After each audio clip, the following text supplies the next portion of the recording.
आज आपण एका मतदारसंघाचं राजकीय विश्लेषण करणार आहोत, अहमदपूर. पण हे फक्त आकडेवारीचं विश्लेषण नाहीये.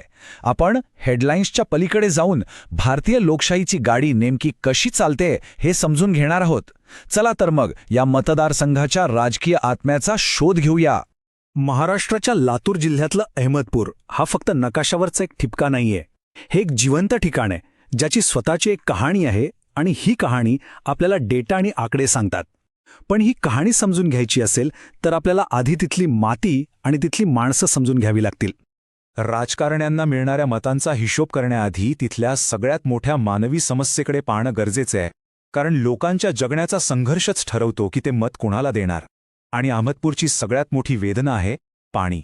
हे फक्त एक वाक्य नाहीये, ही मराठवाड्यातल्या लोकांची रोजची लढाई आहे. पाण्याची ही जी तीव्र टंचाई आहे ती काही आजची नाही. ही एक जुनी, खोलवर रुजलेली समस्या आहे, जी तिथलं राजकारण आणि मतदारांचं वर्तन दोन्ही ठरवते. खरं तर हा मुद्दाच तिथल्या राजकारणाचा केंद्रस्थानी आहे. आता ह्या तक्रारी बघा. पाणी नाही, शेतीत संकट आहे, रस्ते दवाखाने नाहीत, तरुणांना नोकऱ्या नाहीत आणि सरकारी योजना वेळेवर पोहोचत नाहीत. ह्या तक्रारी कोणत्या एका पक्षाच्या विरोधात नाहीत, तर त्या संपूर्ण व्यवस्थेच्या अपयशाबद्दल बोलतायत. जेव्हा लोकांच्या मूलभूत गरजाच पूर्ण होत नाहीत, तेव्हा त्यांचा कोणत्याही नेत्यावरचा विश्वास उडून जातो, मग तो नेता कोणत्याही पक्षाचा का असेना. चला आता आपण ताज्या निवडणूक निकालांचं विश्लेषण करूया. म्हणजे आपल्याला कळेल की सध्या राजकीय परिस्थिती कशी विभागली गेली आहे आणि मतदारांनी आपला कौल नेमका कोणाच्या बाजूने दिला आहे. हे बघा, 2024चे निकाल. राष्ट्रवादी काँग्रेसमधली फूट इथे अगदी स्पष्ट दिसतीये. अजित पवार गटाला 40.1% मतं मिळाली आणि ते जिंकले. पण त्याचवेळी शरद पवार गटानेही 27% मतं घेऊन आपलं स्थान कायम ठेवलंय. तिसऱ्या क्रमांकावर आहे भाजपचा मित्रपक्ष जनस्वराज्य शक्ती, ज्यांना जवळपास 26% मतं मिळाली. पण या सगळ्यात धक्कादायक आकडा आहे काँग्रेसचा. महाविकास आघाडीत असूनही काँग्रेसला किती मतं मिळाली? फक्त 0.4%. हो, 0.4%. हा आकडा खरंच थक्क करणारा आहे. असं वाटतंय की भारतीय राष्ट्रीय काँग्रेसचं या मतदारसंघातलं अस्तित्व जमिनीवर जवळजवळ संपलेलं आहे. याला राजकीय अंत म्हणायला हरकत नाही. आता जरा मतदारसंघाचं सामाजिक गणित पाहूया. इथे मुस्लिम आणि अनुसूचित जातींची लोकसंख्या एकत्र केली तर ती खूप मोठी होते. म्हणजे एक मोठा वोट बँक तयार होऊ शकतो. पण निकालांवरून हे स्पष्ट दिसतंय की ह्या मतांना एकत्र आणण्यात किंवा त्यांचं प्रतिनिधित्व करण्यात कोणीही यशस्वी झालेलं नाही. चला आता थोडं इतिहासात डोकावूया. गेल्या 30 वर्षांचा डेटा आपल्याला ह्या मतदारसंघाचा खरा स्वभाव आणि त्यातले छुपे पॅटर्न समजून घ्यायला मदत करेल. ही यादी पाहिली की एक गोष्ट लगेच लक्षात येते. या मतदारसंघाचा स्वभाव किती अप्रत्याशित आहे. गेल्या 30 वर्षात एकाही पक्षाला इथे सलग वर्चस्व ठेवता आलेलं नाही. 1995 आणि 2004 मध्ये भाजप जिंकली, पण त्यानंतर नाही. 2 वेळा तर अपक्ष उमेदवार निवडून आलेत, 1999 आणि 2014 मध्ये. यावरून हेच दिसतं की इथे पक्षापेक्षा स्थानिक तगड्या नेत्याचं महत्त्व जास्त आहे. भाजपचा प्रवास तर आणखी रंजक आहे. बघा, 1995 मध्ये त्यांना तब्बल 51% मतं मिळाली होती, पण त्यानंतर मतांची टक्केवारी घसरली. 2019 आणि 2024 मध्ये ती 25.8% स्थिर राहिली. इतकंच नाही तर यावेळेस त्यांनी स्वतःचा उमेदवार न देता मित्रपक्षाला पाठिंबा दिला. ह्या सगळ्या आकडेवारीच्या खेळात आपण एक गोष्ट विसरता कामा नये.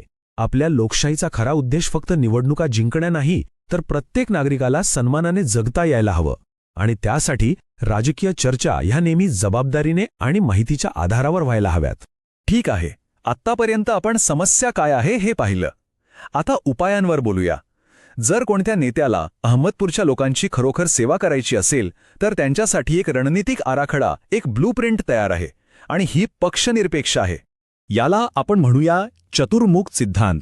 ही एक 4-स्तरीय रणनीती आहे. पहिलं, लोकांपर्यंत पोहोचा. दुसरं, त्यांच्या खऱ्या समस्यांवर म्हणजे पाणी आणि रोजगारावर काम करा.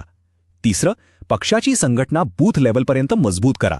आणि चौथं, भविष्यासाठी रिबूट अहमदपूर 2029 सारखं एक सकारात्मक विजन लोकांसमोर ठेवा. कोणतीही रणनीती आखण्याआधी स्वतःची ताकद आणि कमजोरी ओळखणं महत्त्वाचं आहे. इथली ताकद म्हणजे विखुरलेली मतं एकत्र आणण्याची संधी आहे. पण सगळ्यात मोठी कमजोरी आहे काँग्रेसची संघटना, जी जवळजवळ अस्तित्वातच नाही. आणि राष्ट्रवादीच्या फुटीमुळे मतदारही गोंधळात आहेत. आता बाहेरची परिस्थिती पाहू. राजकीय फुटीचा फायदा घेण्याची संधी नक्कीच आहे. शेतकऱ्यांमधली नाराजी वापरता येऊ शकते, पण धोकेही आहेत.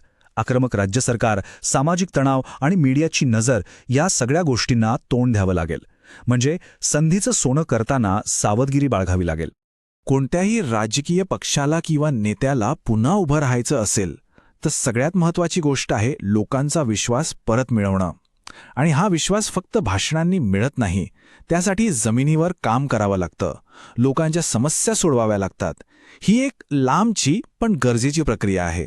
या मतदारसंघाला जिंकण्यासाठी पक्षाच्या नावापेक्षा उमेदवाराचा चेहरा जास्त महत्त्वाचा आहे.